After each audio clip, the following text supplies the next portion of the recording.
Mega Man X3.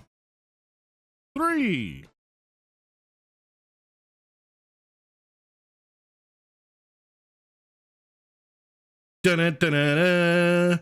Dun-dun-dun-dun-dun. Dun-dun-dun. Dun-dun-dun. Dun-dun-dun-dun-dun. Welcome, everyone. Common Man Game Reviews. Thank you guys so much for the interest on my videos. Almost 100 subscribers now. Honestly, it's gone a lot better than I expected. So I thank you guys so much for the likes, the comments, and everything. Welcome to my Mega Man X3 review. Sorry for the silliness at the beginning, I just can't help it.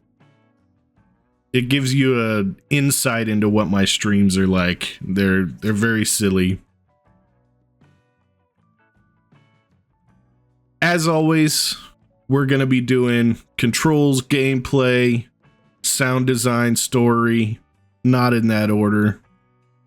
I'm going to be showing clips from the first 3 quarters of the game and exactly 2 boss fights.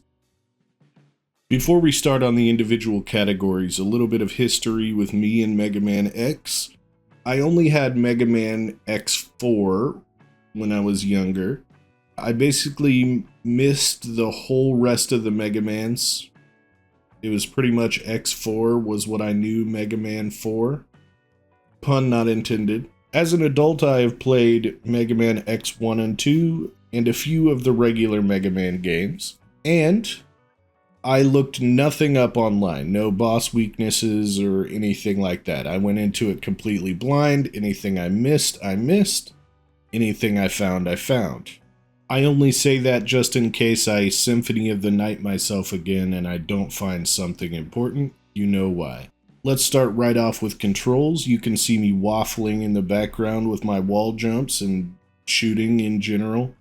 That's because this is some pretty early footage for me just starting and I hadn't quite had it figured out yet.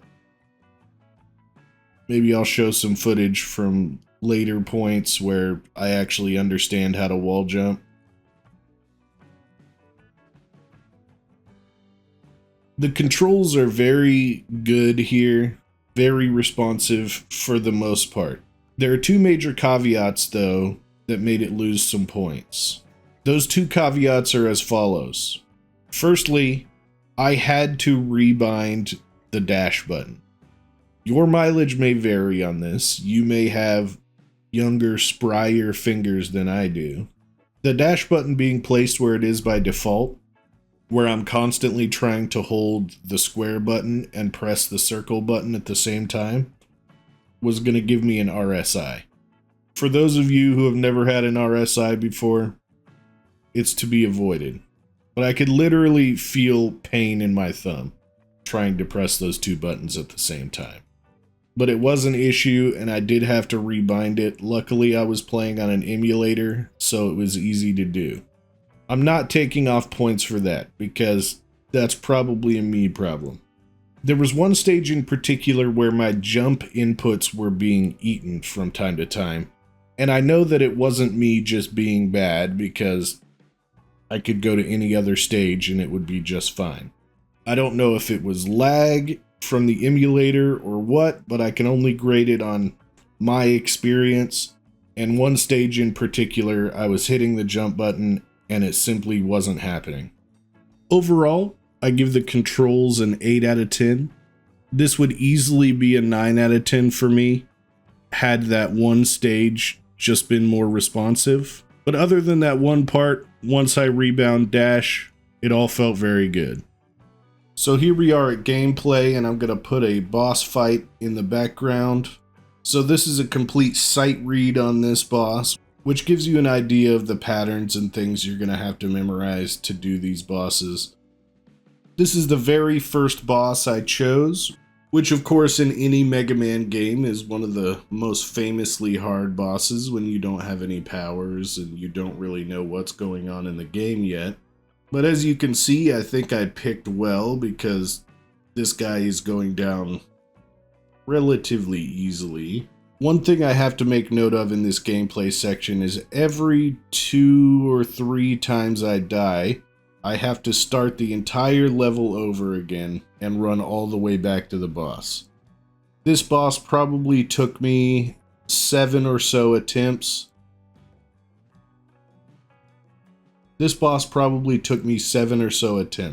So I bet I played this entire level about 3 times.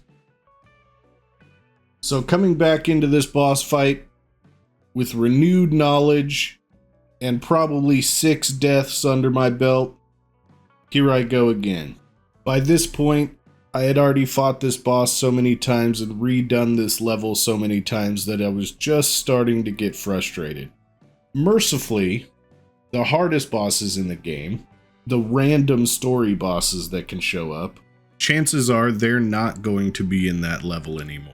So at least you get to progress while you think about how to beat them. The stage boss designs were very cool. They all felt very different, had very different tactics. The designs of the randomized story bosses, and I say randomized because where they showed up in the game was different every time. Though they were by far the hardest bosses in the first 3 quarters of the game, they felt very challenging but very rewarding. The only reason this section isn't a 10 out of 10 is because basically every stage had the exact same enemies copy and pasted, but maybe with a different attack if you're lucky. There are tons of secrets to find. I found a whole lot as a blind player. I'm 100% sure that there was more that I didn't even find. So with that, gameplay is a 9 out of 10. Nearly perfect. If they had bumped up the enemy variety just a bit, this would have easily been a 10 out of 10.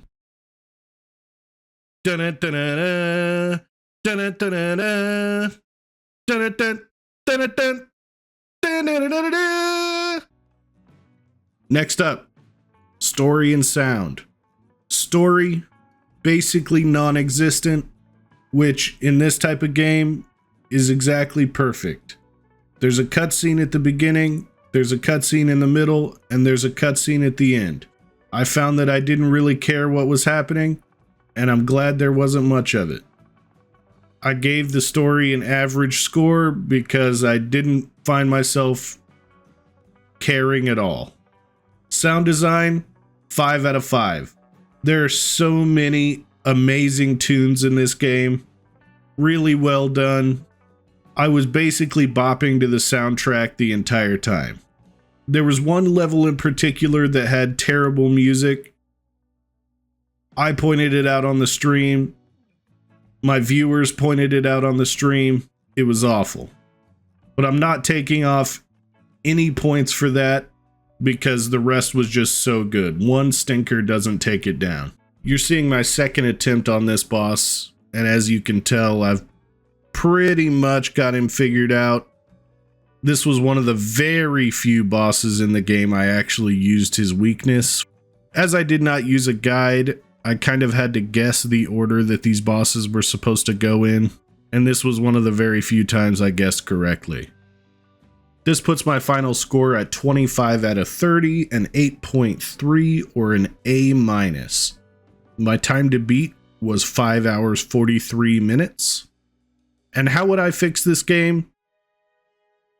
Well, I noticed a lot during the game that some of the enemies had slightly different attacks depending on what level they were on. And I think that was a missed opportunity. I didn't see the point of using the same enemy skin on so many different levels. Would it have really taken that much extra time to make a slightly different enemy model to have slightly different attacks? Would it have really killed you to make the robots look frosty in the ice level? I would certainly focus on enemy variety. I felt like the water stage had one water enemy, and it was definitely a miss all around. Should you play this game in current year? Yes, absolutely. I would just play it on some kind of platform where you can rebind the dash button like I did. Thank you guys so much for your continued support on the channel. I've never had this many viewers, and I've never had I've never had this much interest on my channel before. So thank you guys so very much. As usual, these videos take a lot of time and effort to put together, so any sort of likes and subscribes help me out a lot. They make me feel like an internet micro celebrity. I don't get paid anything for doing this, obviously. It just feels good to have people watching my videos. So thank you so much. See you next time.